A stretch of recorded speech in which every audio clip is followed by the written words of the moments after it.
some of this money, it seems to me, we could really, really use, and I'm looking for the strings attached to it, and maybe you can help us. Like, okay, let's just take the special education money, $34.3 million.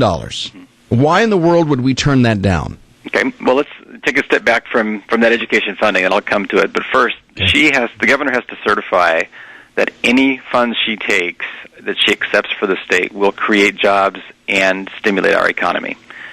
She said, I can do that without question with respect to infrastructure, like building bridges and roads and the like, and those are the kinds of funds that she said she will accept. Mm-hmm. What she said is that the rest of the funds, the funds that are for normal government programs and services, we're going to put into the legislative process and have that discussion there, because that's where it needs to take place. And there were really two reasons. One was that three reasons. One, she couldn't certify in good conscience that all the other government programs that were being funded would stimulate the economy. Mm-hmm. But secondly, that's what we call the hole that would be dug by those funds, because those funds are temporary. So when you talk about the special education funds, the $30 million, absolutely those funds could be put to good use.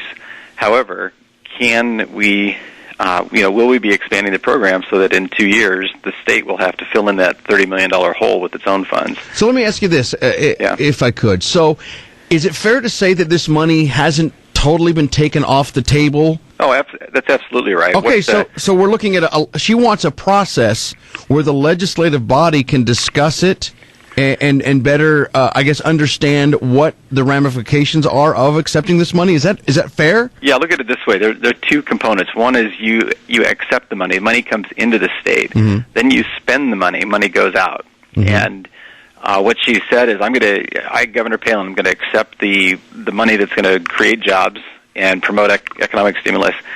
The legislature is going to have the discussion about whether to accept that money and more as well. And then in the end, the legislature has to pass a bill spending that new money for education, for health and social services, etc. And the governor, at the end of that process, also has the opportunity to, sign the bill or not. So at the end of the day, is there a chance that we could accept every penny of this money? There is.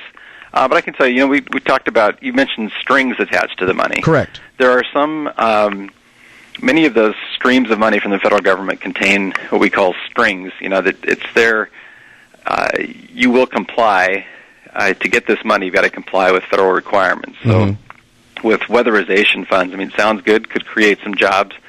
We thought that looked good until we started looking at the certification that she has to sign off saying that the state will enforce building energy codes across the state and local governments for the next 8 years. And so that's when she said, "Whoa, we're gonna talk about this. We're not going to blindly accept funds with strings like that attached." Right. So there's a process still in place. Legislature's going through it. Our director of Office of Management and Budget, Karen Rayfeld, is working through that finance committee process. So, yeah, that process is still ongoing. So let me ask you this. We have Lieutenant Governor Sean Parnell talking about the stimulus and Sarah Palin's decision to...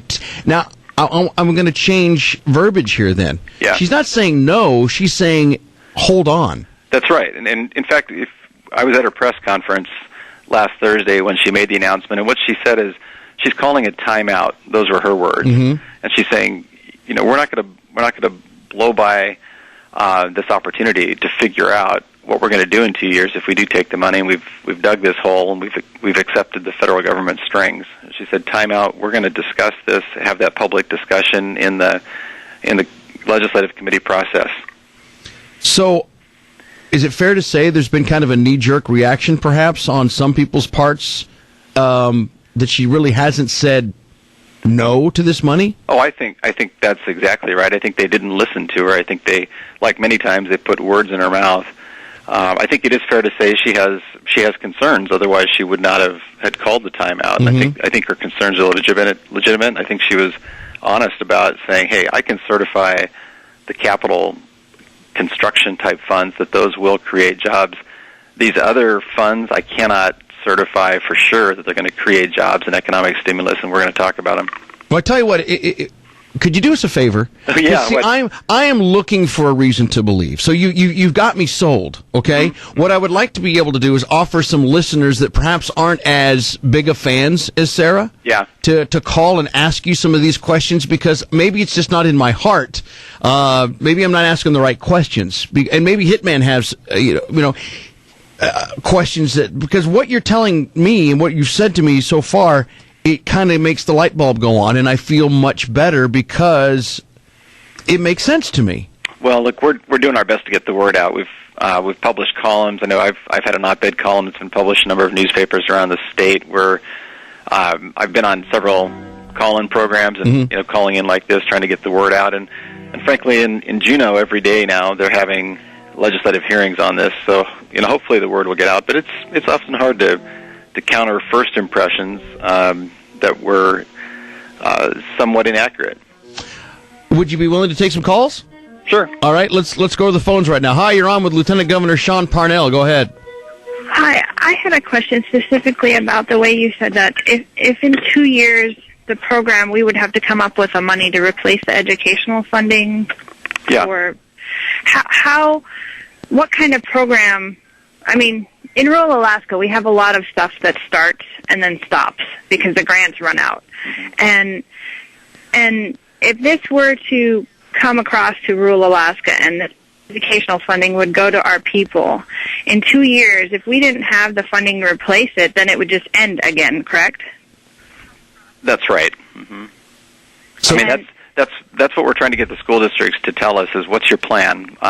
When this money runs out, what's your plan? Because you will have built up expectations, and if you chose to use the money to train existing teachers and aides and specialists, and that leaves a lasting investment, that's good. But if you use $70 million of Title I and special ed funds to hire new teachers, not so good, because that's going to create the expectation that all those new teachers are going to stay and the state's going to pay for it. So we're simply asking the school districts, what's your plan? How do you how do you plan to deal with that loss of funds in 2 years? Is it fair to say, Lieutenant Governor, we have Lieutenant Governor Sean Parnell on here, that Carol Como has overreacted? And I don't want to put words in your mouth, but I've heard her reaction to this, and she's been quite harsh in her criticisms of the governor. Do you think those are unfair? Well, look, I have a lot of respect for Carol Como and what she's done and what she's doing for the school district, and I did go to her press conference so that I could hear firsthand what she was saying, and I fully expect that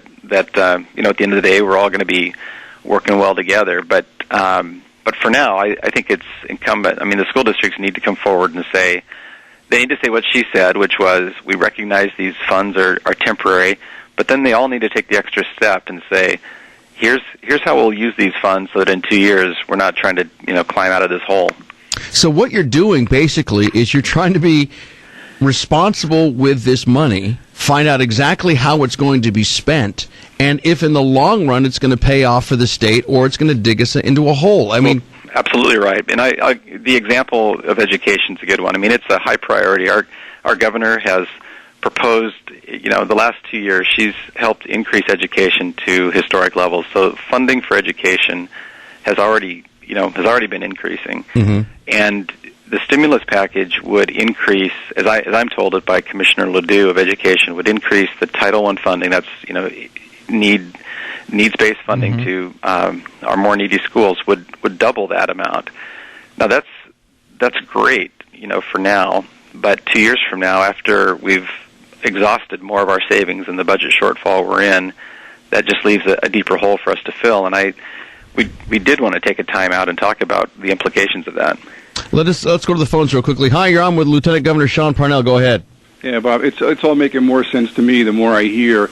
And from what I hear, it sounds like there's going to be a lot of standards put in place that we are going to struggle to support, financially later on. But, just like when Carol Cuomo got on, she wanted to raise hell on the news. Everybody was covering that. They didn't do that for the governor, so this needs to get out. More people need to know about this. Let me ask you this now, Robert.